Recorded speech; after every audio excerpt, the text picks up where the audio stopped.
Hi, കഴിഞ്ഞ junior clerk എക്സാമിന് ഒരു ക്വസ്റ്റ്യൻ ഉണ്ടായിരുന്നു. ഓൺഡ് ഫണ്ടിൽ പെടാത്തത് ഏതാണെന്ന് ചോദിച്ചുകൊണ്ട് ഓപ്ഷൻ തന്നിരുന്നു.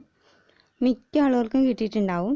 എന്നാൽ കിട്ടാത്ത ആരെങ്കിലും ഉണ്ടെങ്കിൽ അവർക്ക് വേണ്ടിയിട്ട് ആണ് ഈ വീഡിയോ ഇടുന്നത്. ജസ്റ്റ് നമുക്ക് ഓൺഡ് ഫണ്ട് ഏതൊക്കെയാണെന്ന് നോക്കാം. സൊസൈറ്റിയുടെ ഇൻറ്റേർണൽ സോഴ്സിൽ നിന്നോ അല്ലെങ്കിൽ അംഗങ്ങളിൽ നിന്നോ സമാഹരിക്കുന്ന ഫണ്ടുകളാണ് ഓൺഡ് ഫണ്ട് എന്ന് പറയുന്നത്. ഫസ്റ്റ് വൺ, ഷെയർ ക്യാപിറ്റൽ, ഓഹരി മൂലധനം. സൊസൈറ്റിയുടെ ഷെയറുകൾ വിതരണം ചെയ്തുകൊണ്ട് സമാഹരിക്കുന്നതാണ് ഓഹരി മൂലധനം എന്ന് പറയുന്നത്. സൊസൈറ്റിയിൽ ഒരു വ്യക്തി അംഗമാവുമ്പോൾ അയാൾ സൊസൈറ്റിയിലെ ഷെയറുകൾ എടുത്തുകൊണ്ടാണ് അംഗമാവുന്നത്.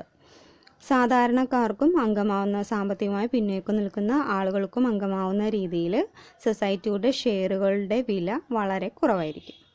അപ്പോൾ first one, share capital. Second, admission fee അല്ലെങ്കിൽ എൻട്രൻസ് ഫീ. ഒരു ആൾ അംഗമാകുമ്പോൾ അംഗത്വം ലഭിക്കാൻ വേണ്ടിയിട്ട് ഒരു നിശ്ചിത ഫീസ് നൽകും. അതാണ് അഡ്മിഷൻ ഫീ എന്ന് പറയുന്നത്. ആ അംഗത്വം ലഭിക്കാൻ വേണ്ടി നൽകുന്ന ഫീ. അപ്പോൾ അഡ്മിഷൻ ഫീയും ഒരു ഓൺഡ് ഫണ്ടാണ്. ഷെയർ ക്യാപിറ്റൽ, അഡ്മിഷൻ ഫീ അല്ലെങ്കിൽ എൻട്രൻസ് ഫീ. അടുത്ത റിസർവ് ഫണ്ട്. അതായത് സൊസൈറ്റിയുടെ നെറ്റ് പ്രോഫിറ്റിൻ്റെ 15% കുറയാത്ത ഒരു എമൗണ്ട് റിസർവ് ഫണ്ടിലേക്ക് മാറ്റിവെക്കണം. റിസർവ് ഫണ്ട് ഒരു ഓൺഡ് ഫണ്ടാണ്. അതായത് ഭാവിയിൽ ഉണ്ടായേക്കാവുന്ന അടിയന്തര സാഹചര്യങ്ങളൊക്കെ മീറ്റ് ചെയ്യാൻ വേണ്ടിയിട്ടാണ് റിസർവ് ഫണ്ട് വയ്ക്കുന്നത്. റിസർവ് ഫണ്ടും ഒരു ഓൺഡ് ഫണ്ടാണ്. നെക്സ്റ്റ്, മറ്റു റിസർവുകൾ. അതേതൊക്കെയാണെന്ന് നോക്കാം. First one, common good fund. KCS ആക്ടിൻ്റെ സെക്ഷൻ 56(2)(d)യിലാണ് കോമൺ ഗുഡ് ഫണ്ടിനെ കുറിച്ച് പറയുന്നത്. അതായത് നെറ്റ് പ്രോഫിറ്റിൻ്റെ 10% കൂടാത്ത ഒരു തുക കോമൺ ഗുഡ് ഫണ്ടിലേക്ക് മാറ്റിവെക്കുന്നു. എന്തിനാണ്? എനി ചാരിറ്റബിൾ പർപ്പസ്, എന്തെങ്കിലും ചാരിറ്റബിൾ പർപ്പസിന് വേണ്ടിയിട്ടാണ്. അതായത് ചാരിറ്റബിൾ എൻഡോമെൻറ്റ് ആക്ട് 1890 സെക്ഷൻ 2 പ്രകാരമുള്ള ചാരിറ്റബിൾ പർപ്പസിന് വേണ്ടിയിട്ടാണ് നെറ്റ് പ്രോഫിറ്റിൻ്റെ 10% അധികരിക്കാത്ത തുക കോമൺ ഗുഡ് ഫണ്ടിലേക്ക് മാറ്റിവെക്കുന്നത്. അപ്പോൾ കോമൺ ഗുഡ് ഫണ്ട് ഒരു ഓൺഡ് ഫണ്ടാണ്. അടുത്തത് അഗ്രികൾച്ചറൽ ക്രെഡിറ്റ് സ്റ്റെബിലൈസേഷൻ ഫണ്ട്. അത് പാക്സുമായി റിലേറ്റഡ് ആയിട്ടുള്ള ഒരു ടേമാണ് agricultural credit stabilisation fund. Section 56(2)(c)യിലാണ് അഗ്രികൾച്ചറൽ ക്രെഡിറ്റ് സ്റ്റെബിലൈസേഷൻ ഫണ്ടിനെ കുറിച്ച് പറയുന്നത്. അതായത് നെറ്റ് പ്രോഫിറ്റിൻ്റെ 7% അഗ്രികൾച്ചറൽ ക്രെഡിറ്റ് സ്റ്റെബിലൈസേഷൻ ഫണ്ടിലേക്ക് മാറ്റിവെക്കുന്നു. അപ്പോൾ അഗ്രികൾച്ചറൽ ക്രെഡിറ്റ് സ്റ്റെബിലൈസേഷൻ ഫണ്ടും ഒരു ഓൺഡ് ഫണ്ടാണ്. Next, dividend equalisation fund.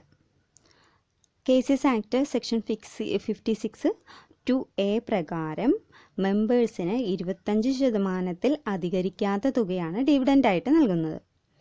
അപ്പോൾ ഡിവിഡൻഡ് ഇക്വലൈസേഷൻ ഫണ്ട് എന്താണ്?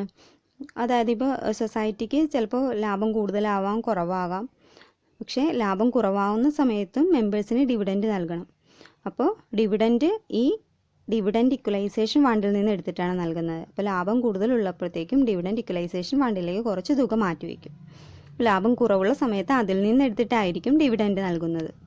അപ്പോൾ ഡിവിഡൻഡ് ഇക്വലൈസേഷൻ ഫണ്ടും ഒരു ഓൺഡ് ഫണ്ടാണ്. Next, building fund.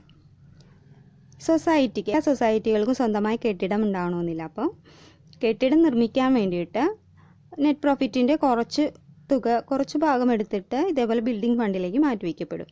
അപ്പോൾ ബിൽഡിംഗ് ഫണ്ടും ഒരു ഓൺഡ് ഫണ്ടാണ്. അടുത്തത് ബാഡ് ആൻഡ് ഡൗട്ട്ഫുൾ ഡെപ്റ്റ് റിസർവ്. അതായത് കിട്ടാക്കടത്തിന് വേണ്ടി മാറ്റിവെക്കുന്ന ഒരു റിസർവ്. അതും ഓൺഡ് ഫണ്ടാണ്. അപ്പോൾ ഏതൊക്കെയാണ് ഓൺഡ് ഫണ്ടിൽ പെടുന്നത്? ഷെയർ ക്യാപിറ്റൽ, അഡ്മിഷൻ ഫീ അല്ലെങ്കിൽ എൻട്രൻസ് ഫീ, റിസർവ് ഫണ്ട്, മറ്റു റിസർവുകളായ common good fund, agricultural credit stabilisation fund, dividend equalisation fund, building fund, bad and doubtful ഡെപ്റ്റ് റിസർവ്. ഇത്രയും കാര്യങ്ങളാണ് ഓൺഡ് ഫണ്ടിൽ പെടുന്നത്. അപ്പോൾ ക്വസ്റ്റ്യൻ വന്നിരുന്നത്, which of the following is not considered as part of the owned funds? Option building fund, reserve fund, cooperative education fund, dividend equalisation fund. Answer ഏതാണ്? Cooperative education ഫണ്ടാണ്.